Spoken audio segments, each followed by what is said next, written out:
ভেবেছিলাম ব্রিটিশ এদেশ থেকে বিতাড়িত হলেই মানুষ শান্তি পাবে, মুক্তি পাবে। কিন্তু আমরা কি দেখলাম? মানুষ শান্তি পায় নাই, মুক্তি পায় নাই।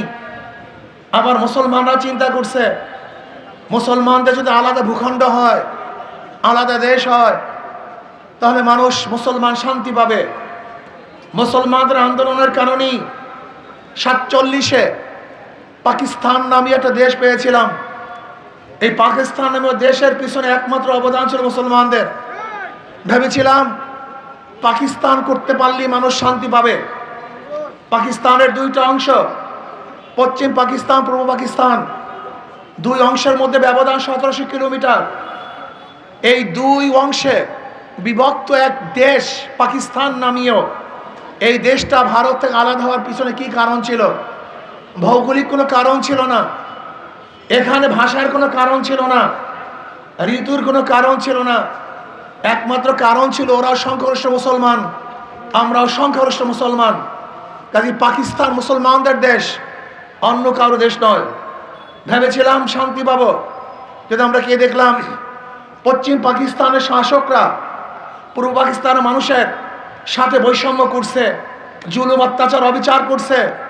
আবার পূর্ব পাকিস্তানের মানুষগুলো চিন্তা করেছে যে আমরা পশ্চিম পাকিস্তান থেকে আলাদা হতে পারি, স্বাধীন হতে পারি, তাহলে আমরা শান্তি পাবো, মুক্তি পাবো।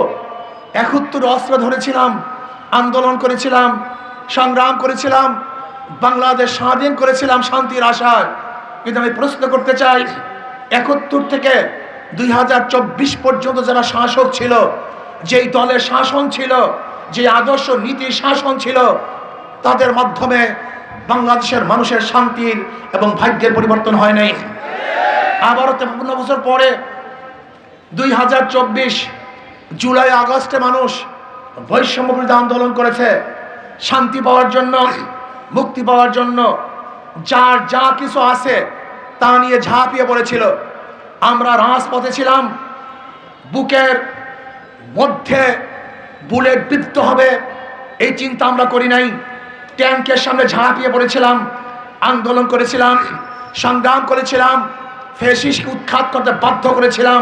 ভেবেছিলাম এদেশে চাঁদাবাজি থাকবে না, দুর্নীতি থাকবে না, জুলুম থাকবে না, অত্যাচার থাকবে না, অবিচার থাকবে না। বাংলাদেশের কোনো মানুষ খোলা আকাশের নিচে ঘুমাবে না, বাংলাদেশের একজন মানুষ ক্ষুধার্ত থাকবে না, একজন মানুষ চিকিৎসাহীন মারা যাবে না, আমার বাংলাদেশের কোনো মেয়েরা ধর্ষিত হবে না, কোনো চাঁদাবাজরা কোনো ব্যবসায়ীকে আর চাঁদা দিতে হবে না। সমস্ত মানুষের বাকশক্তির অধিকার থাকবে, সাংবাদিকের